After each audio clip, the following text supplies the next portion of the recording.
India Legal presents Courts Roundup.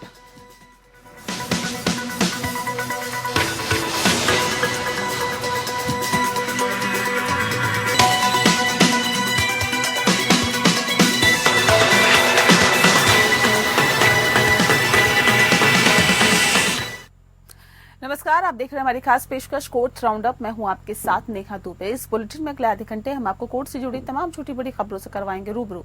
Court की कार्रवाई और सुप्रीम कोर्ट से लेकर हाई कोर्ट और लो कोर्ट तक के फैसलों को रखेंगे आपके सामने। तो आइए शुरू करते हैं court roundup. India Legal presents Courts Roundup.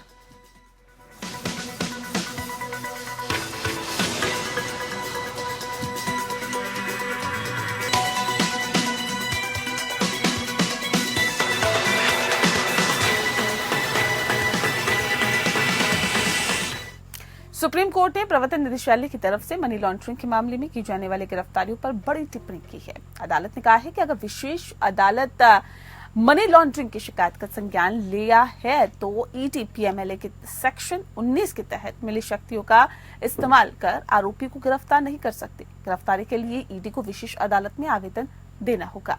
Supreme court ने साफ किया है कि जिस आरोपी को ईडी ने जांच के दौरान गिरफ्तार नहीं किया उस पर जमानत पाने के लिए पीएमएलए में दी गई कड़ी शर्त लागू नहीं होगी। कोर्ट ने कहा है कि जब अदालत चार्जशीट पर संज्ञान लेने के बाद ऐसे आरोपी को समन जारी करे तो वह पेश हो जाए तो उसे बेल मिल जाएगी। धारा 45 में दी गई जमानत की दोहरी शर्त उस पर लागू नहीं होगी। कोर्ट में चार्जशीट पेश करने के बाद अगर ईडी ऐसे आरोपी को गिरफ्तार करना चाहती है तो कोर्ट से अनुमति लेनी होगी।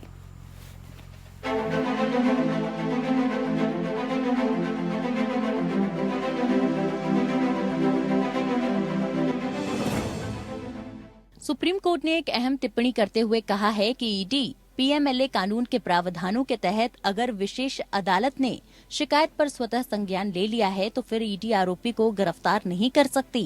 कोर्ट ने कहा कि ईडी को अगर आरोपी को हिरासत में लेना है तो उससे पहले संबंधित कोर्ट में आवेदन देना होगा और आवेदन से संतुष्ट होने के बाद ही कोर्ट ईडी को आरोपी की हिरासत देगी। जस्टिस अभय एस ओका और जस्टिस उज्जवल भुइयां की पीठ ने कहा कि अगर आरोपी किसी समन के अनुपालन के लिए विशेष अदालत में पेश हुआ है तो ये नहीं माना जा सकता कि वो हिरासत में है। सुप्रीम कोर्ट ने कहा कि जो आरोपी समन के बाद अदालत में पेश हुआ है तो उसे जमानत के लिए आवेदन करने की जरूरत नहीं है और उस पर पीएमएलए कानून की धारा 45 की जुड़वा शर्त भी लागू नहीं होती है। जुड़वा शर्तों के अनुसार मनी लॉन्ड्रिंग मामले में अगर कोई आरोपी जमानत के लिए कोर्ट में आवेदन करता है तो अदालत पहले सरकारी वकील को सुनेगी और जब वो संतुष्ट हो जाएगी कि आरोपी दोषी नहीं है और वो रिहा होने के बाद फिर से वैसा ही अपराध नहीं करेगा तभी कोर्ट आरोपी को जमानत दे सकती है। सुप्रीम कोर्ट ने सवाल पर यह फैसला सुनाया कि क्या मनी लॉन्ड्रिंग मामले में किसी आरोपी को जमानत के लिए कड़ी जुड़वा शर्तों को पूरा करना जरूरी है। अगर उस मामले में विशेष अदालत ने स्वतः संज्ञान लिया हो, ईडी अधिकारी पीएमएलए की धारा 19 के तहत किसी आरोपी को गिरफ्तार करने के लिए अपनी विशेष शक्तियों का उपयोग नहीं कर सकते हैं जब उन्होंने उस आरोपी के खिलाफ शिकायत दर्ज कराई हो जिसे जांच के दौरान गिरफ्तार नहीं किया गया था। धारा 19 में कहा गया है कि ईडी अधिकारी किसी आरोपी को गिरफ्तार कर सकते हैं यदि उनके पास विश्वास करने का कारण है कि वह व्यक्ति अधिनियम के तहत दंडनीय अपराध का दोषी है। ये फैसला उस मामले में आया जिसमें यह सवाल था कि क्या मनी लॉन्ड्रिंग मामले में किसी आरोपी को ईडी की शिकायत पर जारी समन के अनुसार विशेष अदालत के समक्ष पेश होने के बाद भी जमानत के लिए कड़े दोहरे परीक्षण से गुजरना होगा। सुप्रीम कोर्ट ने 30 अप्रैल को इस मामले में अपना फैसला सुरक्षित रख लिया था। शीर्ष अदालत ने सवाल उठाया कि क्या आरोपी आपराधिक प्रक्रिया संहिता के नियमित प्रावधानों के तहत जमानत के लिए आवेदन कर सकता है यदि वह पीएमएलए के तहत विशेष अदालत द्वारा जारी समन के अनुसार पेश होता है। Bureau report APN. दिल्ली शराब घोटाले में मुख्यमंत्री अरविंद केजरीवाल की गिरफ्तारी को चुनौती देने वाली याचिका पर सुप्रीम कोर्ट में सुनवाई हुई। इस दौरान ईडी ने केजरीवाल के भाषण पर आपत्ति जताई जिसमें वे कह रहे थे कि अगर आपको जिताते हैं आप तो उनको 2 जून को वापस जेल नहीं जाना पड़ेगा। ईडी ने कहा कि ये तो सुप्रीम कोर्ट की शर्तों का स्पष्ट उल्लंघन है। कोर्ट पर सवाल है और इस पर अदालत ने कहा कि हम अपने फैसले की आलोचना का स्वागत करते हैं। ये केजरीवाल के निजी विचार हैं। सुनवाई के दौरान केजरीवाल के वकील अभिषेक मनु सिंघवी ने कहा कि उनके मुवक्किल की गिरफ्तारी सही नहीं थी, इसी वजह से उनकी रिमांड भी सही नहीं थी।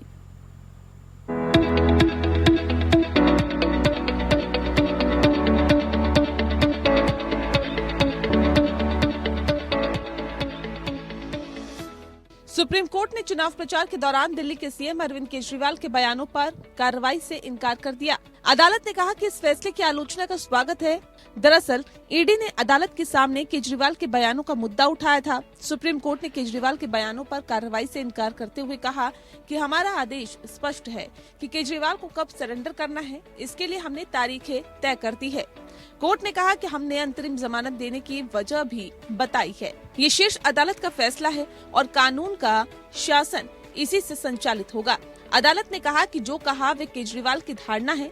जेल से बाहर आने के बाद दिए जा रहे केजरीवाल के बयानों पर ईडी ने आपत्ति जताई। सॉलिसिटर जनरल तुषार मेहता ने कहा कि चुनाव अभियान के दौरान केजरीवाल कह रहे हैं कि अगर आपको जिताते हैं, उनको 2 जून को वापस जेल नहीं जाना पड़ेगा। ये तो सुप्रीम कोर्ट की शर्तों का स्पष्ट उल्लंघन है।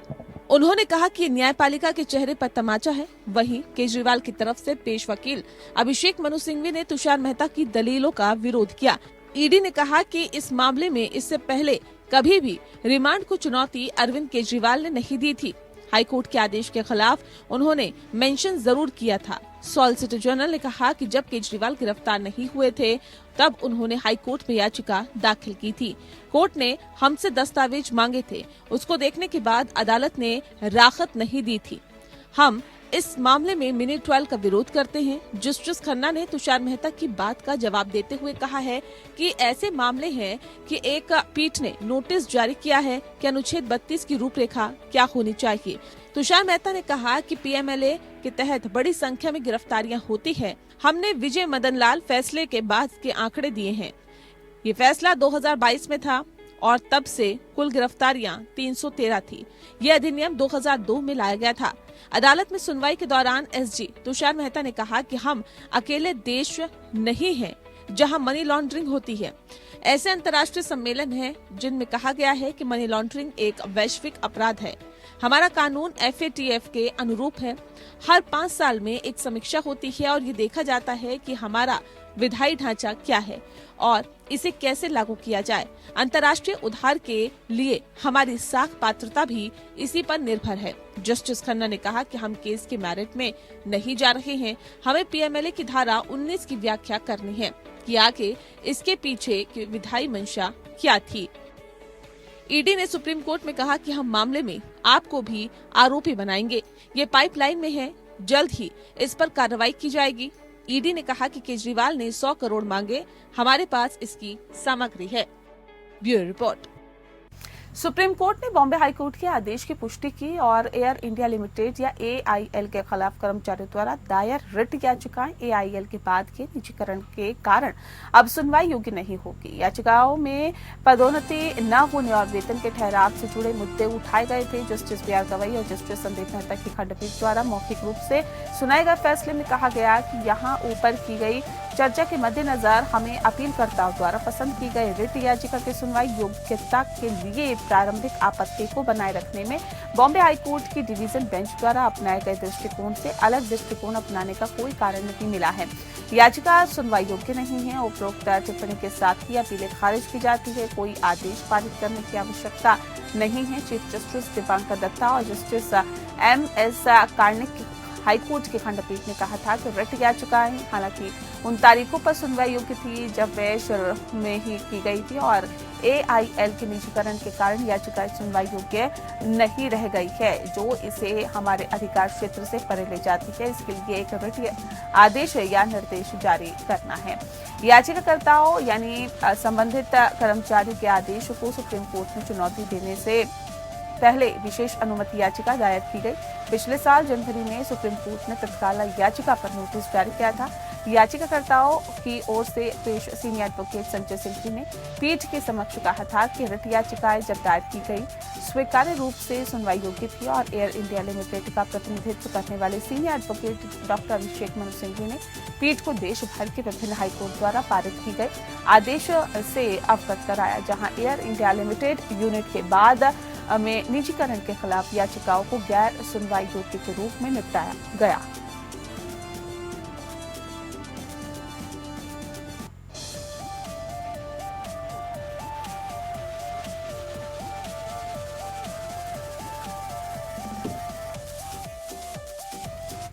सुप्रीम कोर्ट ने नेशनल ग्रीन ट्रिब्यूनल के आदेश को चुनौती देने वाली केरल हाईकोर्ट के समक्ष दायर रिट याचिका का निपटारा किया है, जिसे पहले सुप्रीम कोर्ट ने बरकरार रखा था। यह आदेश तब पारित किया गया जब राज्य की ओर से पेश सीनियर एडवोकेट आर बसंत ने अदालत को सूचित किया कि राज्य हाईकोर्ट के रिट याचिका वापस ले रहा है और जस्टिस अभय एस ओक और जस्टिस उज्जवल भैया की खंडपीठ ने इससे पहली बार में ऐसी याचिका दायर करने के लिए राज्य के खिलाफ कड़ी आपत्ति जताई थी और मौखिक रूप से राज्य को अपना घर व्यवस्थित करने के लिए कहा था। सुप्रीम कोर्ट के समक्ष वर्तमान याचिका वकील यशवंत शेनॉय द्वारा दायर की गई, जो वर्तमान में केरल हाईकोर्ट एडवोकेट एसोसिएशन संघ के अध्यक्ष है। उनका मामला ये था कि एनजीटी दक्षिणी जोन बेंच ने मेंबर्स मेसर्स कोचीन ग्रेनाइट नामक ग्रेनाइट खदान संचालक द्वारा किए गए खनन कार्यों को अवैध घोषित करने का आदेश पारित किया। इस आदेश की पुष्टि सुप्रीम कोर्ट ने की थी और हालांकि बाद में केरल हाईकोर्ट ने केरल राज्य द्वारा दायर रिट याचिका में एनजीटी के उसी आदेश पर रोक लगा दी। दलील के दौरान हलफनामे में शेनॉय ने रिट याचिका दायर करने वाले कानून अधिकारी, एडवोकेट जनरल और न्यायाधीशों के खिलाफ आरोप लगाए। पिछले हफ्ते कोर्ट ने उन्हें ये आरोप वापस लेने का आखिरी मौका दिया था। अदालत ने उन्हें चेतावनी दी कि अन्यथा वह उनके खिलाफ भी कार्रवाई शुरू करेगी। कोर्ट को बताया गया कि उन्होंने उन आरोपों को बिना शर्त वापस लेने का हलफनामा दाखिल किया, जिसे कोर्ट ने स्वीकार कर लिया। इसे देखते हुए न्यायालय ने आदेश पारित किया, हम हलफनामे में दिए गए बयान को याचिकाकर्ता द्वारा लगाए गए सभी आरोपों को बिना शर्त वापस लेने के रूप में स्वीकार करते हैं। चूंकि राज्य याचिका वापस ले रहा है, जाहिर है हाईकोर्ट द्वारा पारित सभी अंतरिम आदेश समाप्त हो जाएंगे। सुप्रीम कोर्ट ने पूर्व मंत्री सेंथिल बालाजी की जमानत याचिका को 10 जुलाई के लिए फिर से सूचीबद्ध किया। सॉलिसिटर जनरल तुषार मेहता की ओर से स्थगन की मांग किए जाने के कारण कोर्ट ने याचिका पर सुनवाई टाल दी। एसजी जस्टिस संजीव खन्ना के नेतृत्व वाली पीठ के समक्ष सीएम केजरीवाल के मामले में व्यस्त थे और विधायक और पूर्व मंत्री ने मद्रास हाईकोर्ट के उस आदेश को चुनौती दी है जिसमें नौकरी के बदले पैसे के आरोपों पर मनी लॉन्ड्रिंग मामले में उन्हें जमानत देने से इनकार कर दिया गया।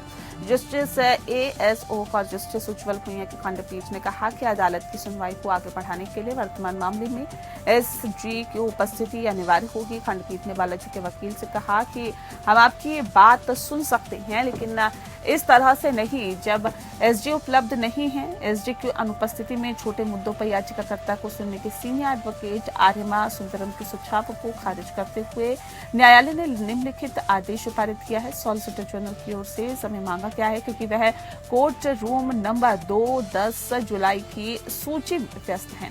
गौर करने वाली बात यह है कि कोर्ट 17 मई यानी कि 17 मई शुक्रवार को गर्मियों की छुट्टियों के दिन बंद हो रहा है और 8 जुलाई को फिर से खुलेगा। सीनियर एडवोकेट सुंदरम और मुकुल रोहतगी ने विधायक का प्रतिनिधित्व किया है, जबकि एसजी राज्य अधिकारी की ओर से थे। और बता दें आपको कि जस्टिस ओक ने मौखिक रूप से कहा कि पूर्व मंत्री को केवल इस आधार पर प्राथमिकता वाली सुनवाई नहीं दी जा सकती कि वह 300 दिनों से अधिक समय से जेल में हैं, क्योंकि ऐसे उदाहरण हैं जहां आरोपी व्यक्तियों को पीएमएलए प्रावधान के तहत वर्षों से जेल में रखा गया, फिर भी तत्काल राहत नहीं मिल पा रही है। बालाजी 2011 से 2016 के बीच तमिलनाडु सरकार के परिवहन विभाग के मंत्री थे।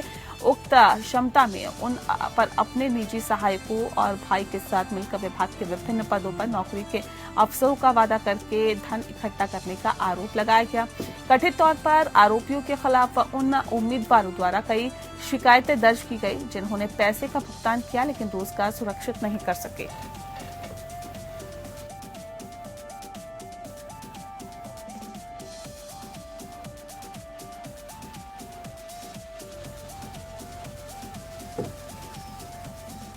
सुप्रीम कोर्ट ने एक्टिविस्ट और भीमा कोरेगांव मामले की आरोपी ज्योति जगताप की जमानत याचिका को जुलाई तक के लिए स्थगित कर दिया। गौर करने वाली बात यह है कि अंतरिम जमानत की याचिका बुधवार को जस्टिस संजीव खन्ना, एमएम सुंदरेश और बेला अहमद त्रिवेदी की 3 जजों की बेंच के सामने सूचीबद्ध की गई थी। हालांकि इसे फिर से सूचीबद्ध किया गया था। बता दें आपको कि हालांकि जब इसकी सुनवाई शुरू हुई तो बेंच ने सुनवाई पूरी करने में असमर्थता जताई।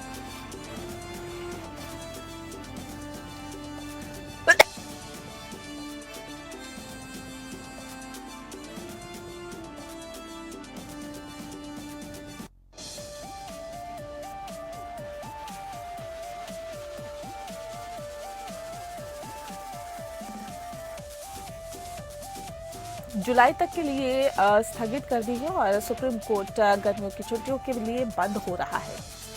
8 जुलाई को फिर से खुलेगा और जांच के दायरे में जगताप की बॉम्बे हाईकोर्ट के उस आदेश को चुनौती दी गई है जिसके तहत उनकी जमानत याचिका खारिज कर दी गई थी। पुणे के भीमा कोरेगांव में 2018 में हुई जाति आधारित हिंसा और सुदूर वामपंथी संगठन भारतीय कम्युनिस्ट पार्टी माओवादी के प्रतिबंधित समय के साथ ही कथित संबंध रखने के सिलसिले में गिरफ्तार होने के बाद गैर कानूनी गतिविधियां रोकथाम अधिनियम 1967 के तहत अपराधों के लिए सितंबर 2020 से जेल में बंद है। भीमा कोरेगांव मामले में एक अन्य आरोपी एक्टिविस्ट और पत्रकार गौतम नवलखा को शीर्ष अदालत ने 14 मई को जमानत दे दी थी, जो कि उनकी नजरबंदी के लिए 20 लाख रुपए के भुगतान की शर्त पर थी। नवलखा को 14 अप्रैल 2020 को गिरफ्तार किया गया। बॉम्बे हाईकोर्ट ने देखते हुए उन्हें जमानत दे दी थी कि यह अनुमान लगाने के लिए कोई सामग्री नहीं थी कि उन्होंने आतंकवादी कृत्य किया था, लेकिन एनआईए को इसे चुनौती देने में सक्षम बनाने के लिए 3 सप्ताह के लिए आदेश पर रोक लगा दी।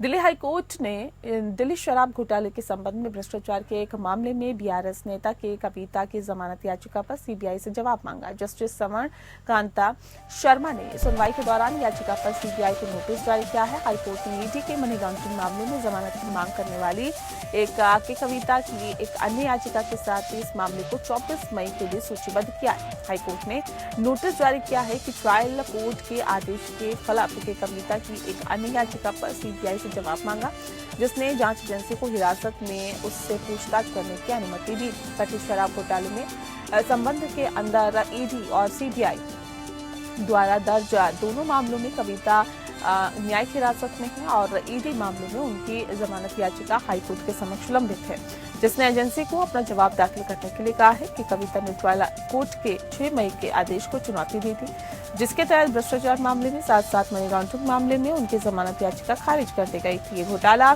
2021 से 2022 के लिए दिल्ली सरकार की उत्पाद शुल्क नीति में कथित भ्रष्टाचार और मनी लॉन्ड्रिंग से संबंधित है। कोर्ट ने बताया है कि रिमांड आवेदन के अवलोकन से ये भी स्पष्ट हो जाता है कि सीबीआई द्वारा जिन सभी सबूतों पर भरोसा किया गया उन्हें तुरंत एकत्र नहीं किया गया है और ईडी के साथ मिलीभगत से सीबीआई द्वारा अवैध रूप से बहुत पहले ही हासिल कर लिया गया था।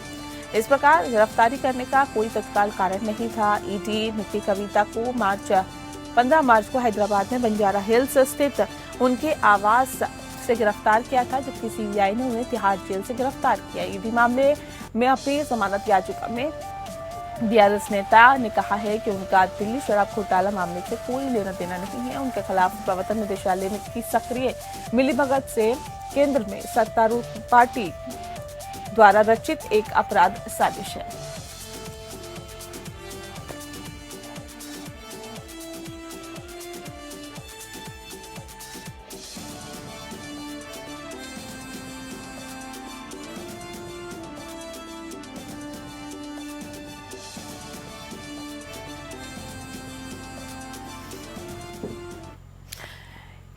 एलकेजी के एक छात्र द्वारा दायर जनहित याचिका पर विचार करते हुए इलाहाबाद हाईकोर्ट ने एक देशी शराब की दुकान के लाइसेंस का नवीनीकरण करने से इनकार कर दिया है, क्योंकि ये एक स्कूल के बहुत करीब स्थित था। और बता दें आपको कि जबकि शराब की जो दुकान थी वो स्कूल से बहुत पुरानी है। चीफ जस्टिस अरुण भंसाली और जस्टिस विकास पीठ ने कहा है कि केवल ये तथ्य कि दुकान का इस्तेमाल स्कूल के अस्तित्व में आने से पहले के वित्तीय वर्ष में शराब की दुकान के रूप में किया गया लाइसेंस देने के उद्देश्य से प्रावधान को लागू करने के लिए पर्याप्त नहीं है, क्योंकि लाइसेंस धारी की अगर हम बात करें तो 2002 के नियम 8 के तहत पात्रता पूरी करने के पर जारी किया जाता है, न कि संबंधित दुकान को। हाईकोर्ट का फैसला अदालत ने पाया कि शराब की दुकान स्कूल के अस्तित्व से पहले की है। इसका लाइसेंस हर साल नवीनीकृत किया जाता है और दुकान स्कूल से 20 से 30 मीटर की दूरी पर स्थित है। ये सभी स्थापित तथ्य है।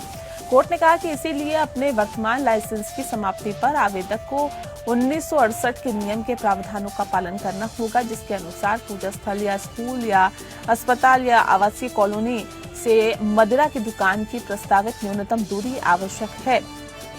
न्यायालय ने कहा कि नियम का प्रावधान केवल उस वर्ष के लिए लागू होगा जिसमें लाइसेंस पहले ही प्रदान किया जा चुका है और यह हमेशा के लिए सही नहीं रहेगा। प्रतिवादियों द्वारा दिए गए तर्कों को असमर्थनीय पाते हुए अदालत ने निर्देश दिया है कि दुकान के शराब लाइसेंस को बाद के वर्षों के लिए नवीनीकृत नहीं किया जाएगा। जनहित याचिका को आंशिक रूप से अनुमति दी गई है।